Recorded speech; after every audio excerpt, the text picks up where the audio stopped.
Test 4. You will hear a number of different recordings and you will have to answer questions on what you hear.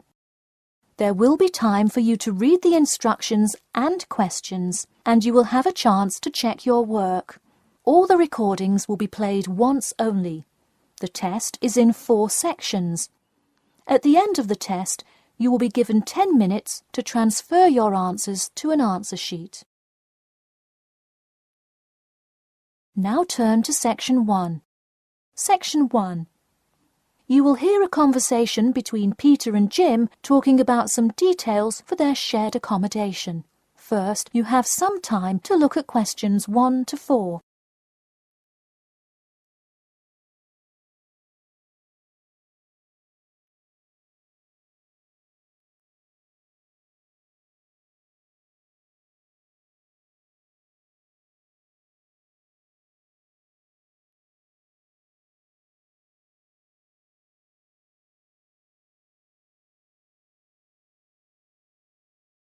You will see that there is an example which has been done for you.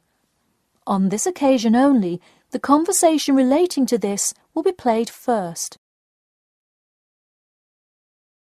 Hey Jim, it's Peter. Oh hey Peter, what's up? I thought I'd call so we could hammer out the details for next year's lease.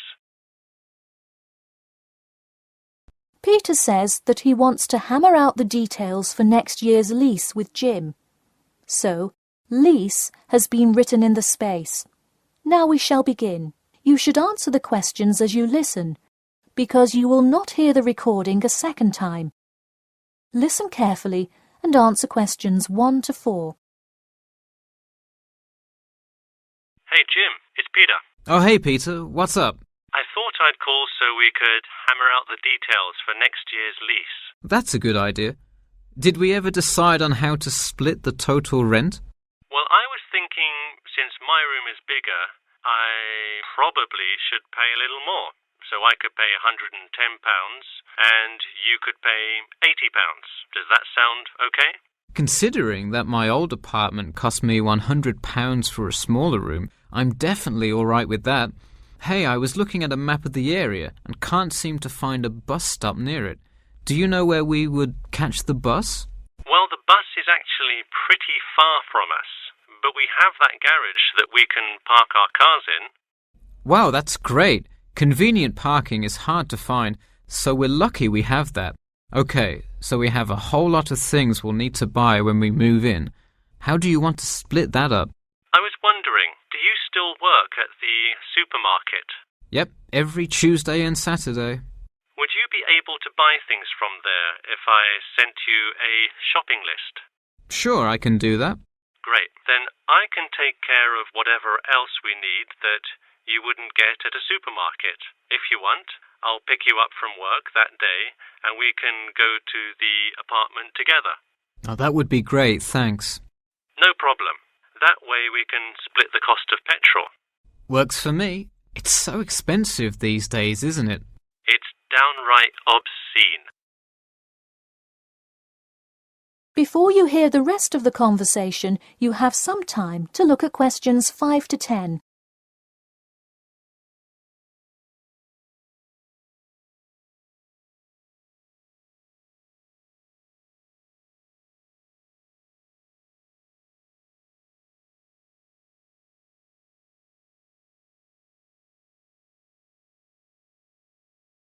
Now listen and answer questions 5 to 10. So let's figure out what appliances we need. Do we have a microwave? Yes, the landlord's providing that for us. Hey, do you still have that space heater, though? We need one for the kitchen since it's not connected to the central heating. All right, I'll bring that. Anything else? Well, I have some dining room and living room furniture I can bring, so that should take care of most of the big stuff. You know what we do need, though? Could you bring a toaster? I actually don't have one. It doesn't come with the microwave. No, the landlord is only supplying the microwave. It would really help if you could bring one. Okay, I'll pick one up at the store. You know, I also have this cool antique rotary phone that would be a cool addition to the apartment, sort of as decoration and utility. Oh, cool. The only thing is, We'd have to put it in the kitchen unless you want it in your room. Why not put it in the living room? The living room's too loud to have a phone conversation. The noise sort of carries, so if one person is trying to watch TV or have friends over, the person on the phone won't be able to hear. Okay, well I guess kitchen it is then. Any other big things we need? That seems like everything. That's all I can think of. And of course, move-in is June the 1st. I can't wait. We'll be able to watch the big game in our new apartment. It's going to be awesome. Yeah, we can move in the morning, and then Friday night we can sit back and cheer on Liverpool. I have an exam in the morning, but we'll be done around 11 a.m. and can move in after. Wait, Liverpool? You're joking, right? I thought you were a Manchester United fan. Man U? No way. Liverpool all the way. Oh no, I don't know if I can live with a Liverpool fan. That is the end of section 1. You now have half a minute to check your answers.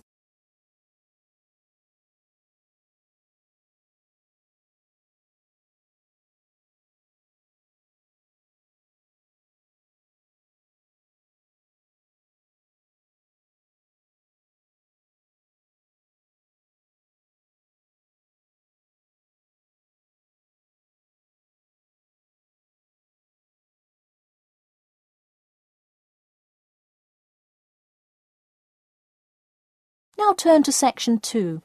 Section 2. You'll hear an HR representative of Earn and Learn giving some information about her company. First, you have some time to look at questions 11 to 16.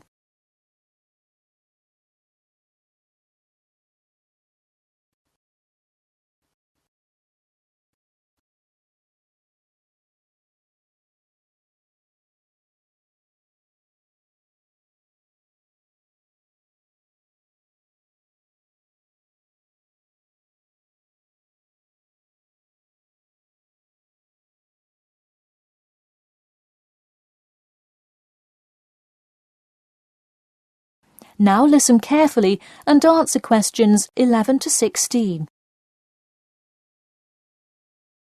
Welcome to all of you. Can everybody see and hear me? Good. I'm Sarah Connor, an HR representative of Earn and Learn. I have been asked today to talk to you about our company.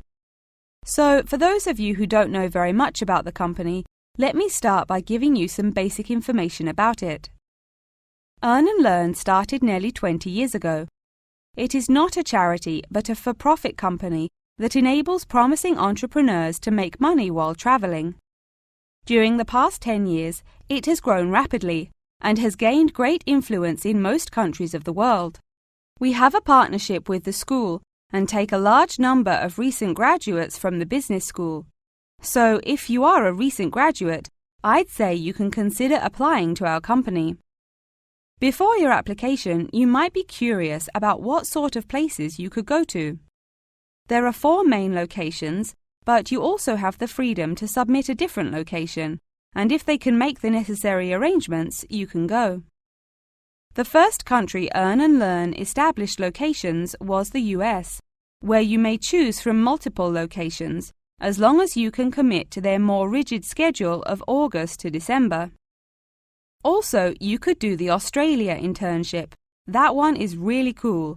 You work at a wildlife shelter and learn about the business practices of non-profit organisations. You do have to be willing to commit 8 months for that one, though. Perhaps that's a long time to be so far away, but I would say it is really an amazing opportunity.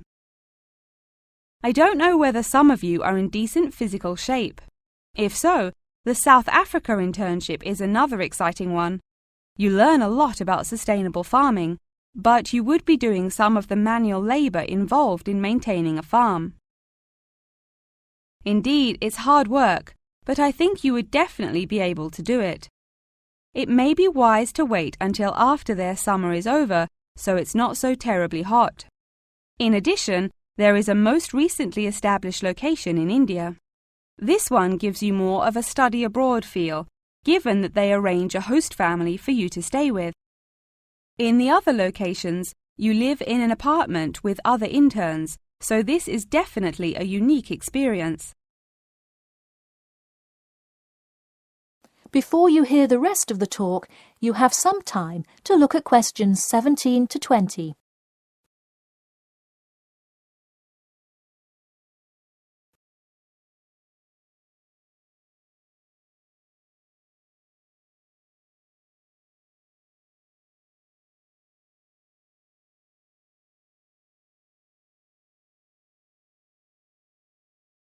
Now listen and answer questions 17 to 20.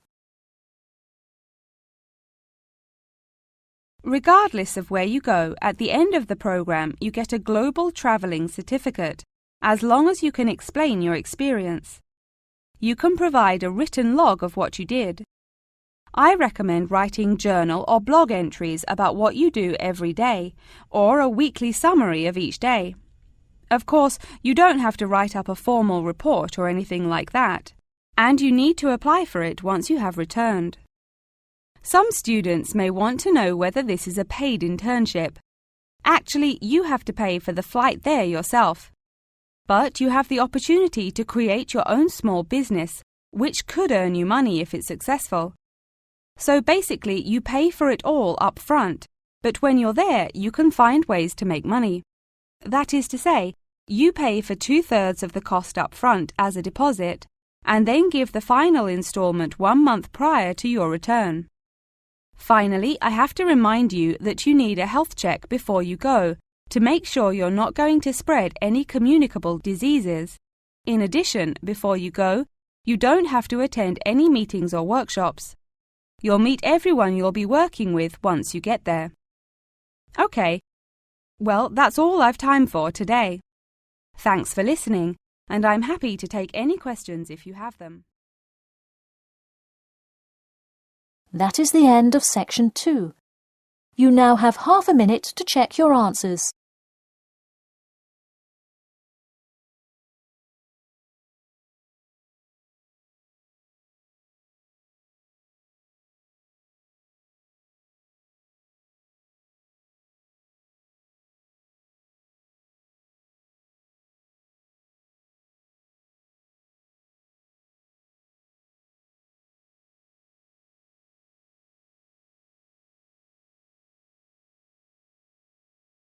Now turn to section 3. Section 3. You will hear a student called Margaret Parkinson talking about the class she missed on Thursday with her professor.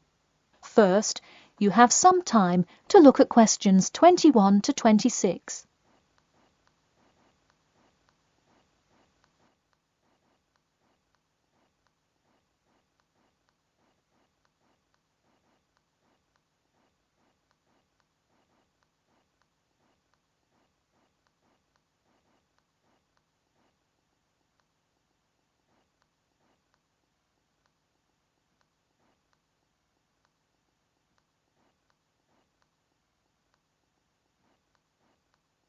Now, listen carefully and answer questions 21 to 26.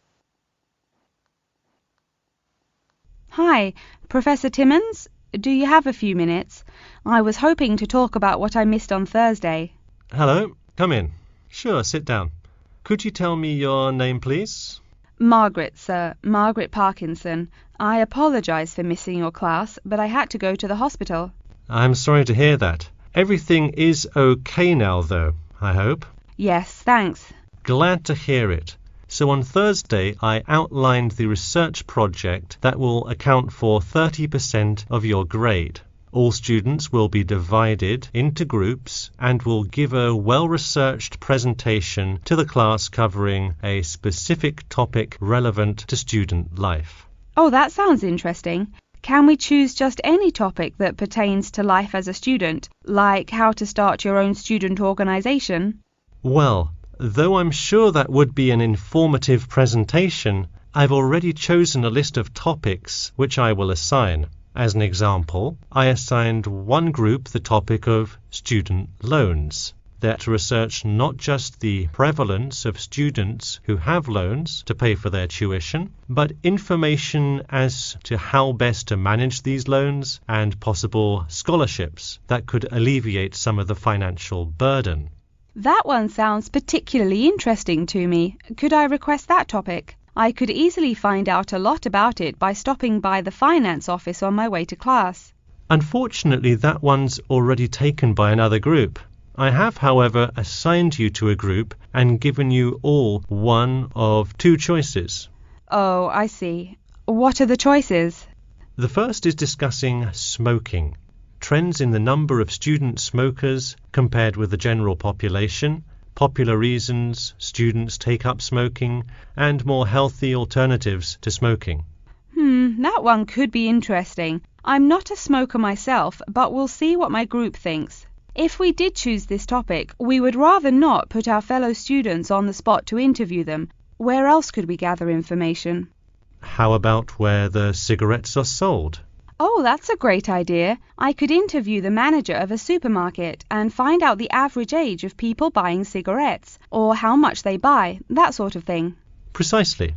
Okay, I'll keep that in mind. And what was the other topic? The other topic is the practice of natural medicine. It sounds far more specific than the others, but it is more of an exercise of outlining a career path.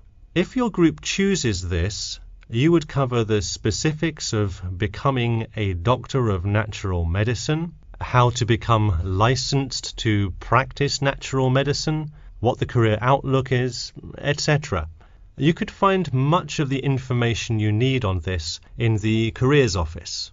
Wow, that would be really helpful, not just in learning about natural medicine, but in how to approach researching any career path. That's the idea. I want groups to really think outside the box to find information on their topics. They should interview multiple sources. Okay, now I think I have the general idea. Before you hear the rest of the talk, you have some time to look at questions 27 to 30.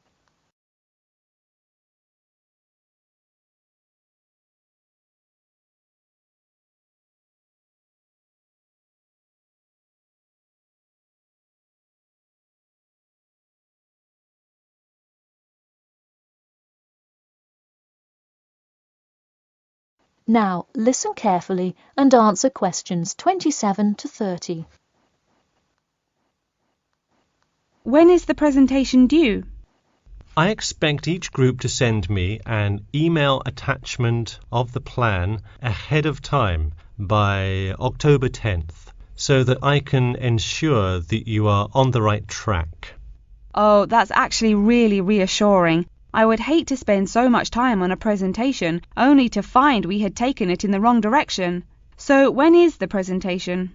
I let groups choose from the list of time slots I have between November 1st and November 5th. Okay, how about the 3rd? I'll have to check with my group, of course, but maybe we could write a tentative time? Sure, let me take a look. I'm actually booked completely through the 3rd and 4th now. How about sometime in the afternoon of the 5th? Great, how about 2 o'clock? No problem. I'll pencil your group in. Okay, thanks. And to clarify, what exactly is due in the first phase? Before the October deadline, I want your group to have compiled resources and then to provide some initial data analysis to support your claims. Okay, so data analysis is due the 10th of October, and then the Presentation? Yes. The final phase is simply giving the presentation on the 5th of November. All right, I think I have all the information I need. Thanks. You're welcome. See you in class tomorrow. That is the end of section 3. You now have half a minute to check your answers.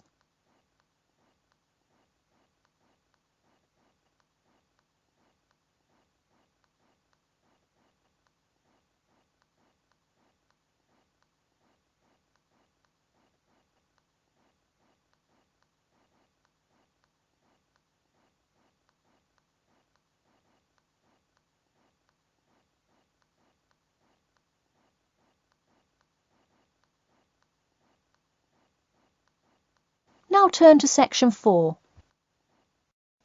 Section 4. You will hear an introduction about an eco-friendly building called the Gherkin. First, you have some time to look at questions 31 to 40.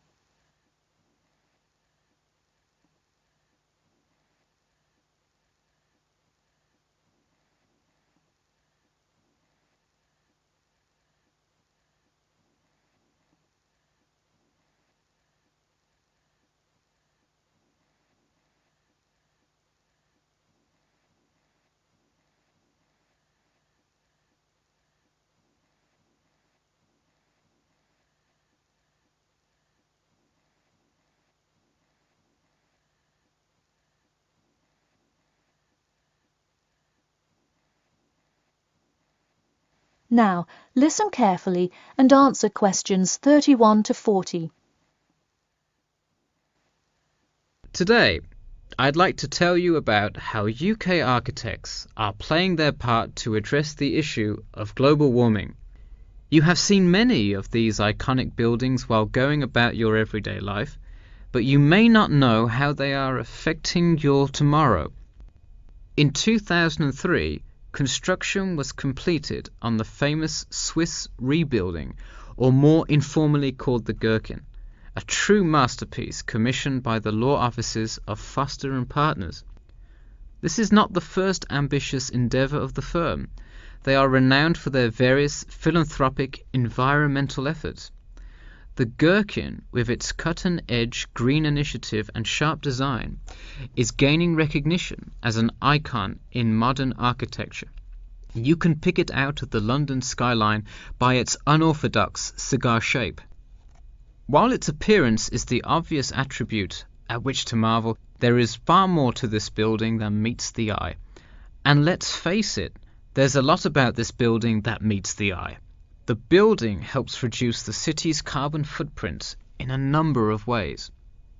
Just a quick note, in case you're not familiar with the term carbon footprint, get used to it. It's a buzzword you'll hear relentlessly to talk about reducing emissions. Think of it as the amount of harmful greenhouse gases that are given off into the environment by a single person, organization, or product. So going back to the Gherkin building, perhaps the most obvious as well as the most significant eco-friendly feature is the glass windows, which allow light to pass through the building, both reducing heating costs and brightening up the workspace. The ingenuity behind the various eco-friendly aspects of the Gherkin has seen its fair share of publicity both from serious and silly sources. In a recent April Fool's Day edition, One e-publication printed a story detailing plans to replace 50% of the current exterior with grass, which would not only make large steps in the name of sustainability, but also give the building the green hue that would truly earn it the nickname of the Gherkin. The only drawback is, as you may have guessed, that this story was an April Fool's Day joke and completely made up.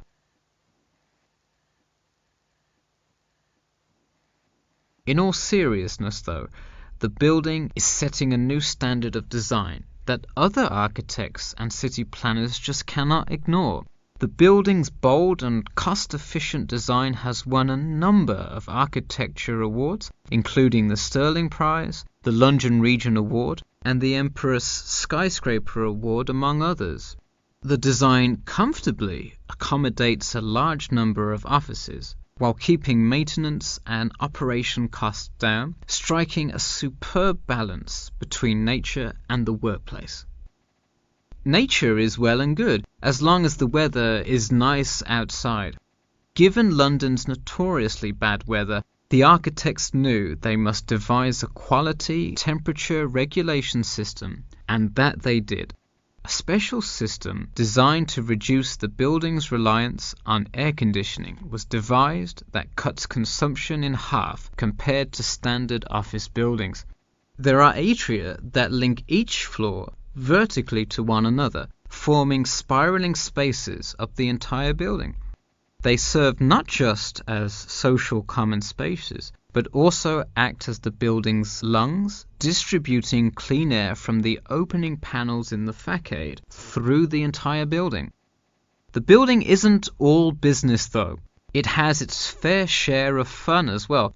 At the very top, a club room offers a picturesque entertainment spot for company functions, private parties, etc., with a breathtaking panoramic view of the city.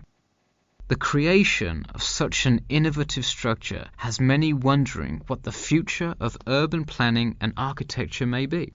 Well, if the other projects currently commissioned by Foster & Partners are any indication, the entire city constructed with similarly eco-friendly buildings is not far in the distance. The Masdar City development aims to create a desert city that produces zero waste and removes as much carbon dioxide from the atmosphere as it puts in, a huge feat in protecting our Earth. The Gherkin is a truly impressive feat, yet it is not the only one worth noting. Now to move on to another green initiative, I'll tell you about the Eden Foundation building found in Cornwall. That is the end of section 4. You now have half a minute to check your answers.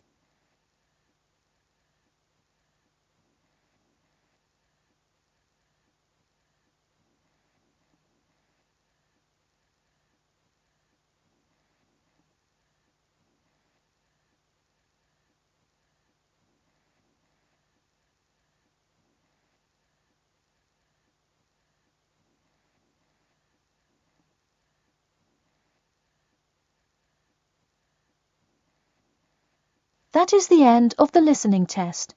In the IELTS test, you will now have 10 minutes to transfer your answers to an answer sheet.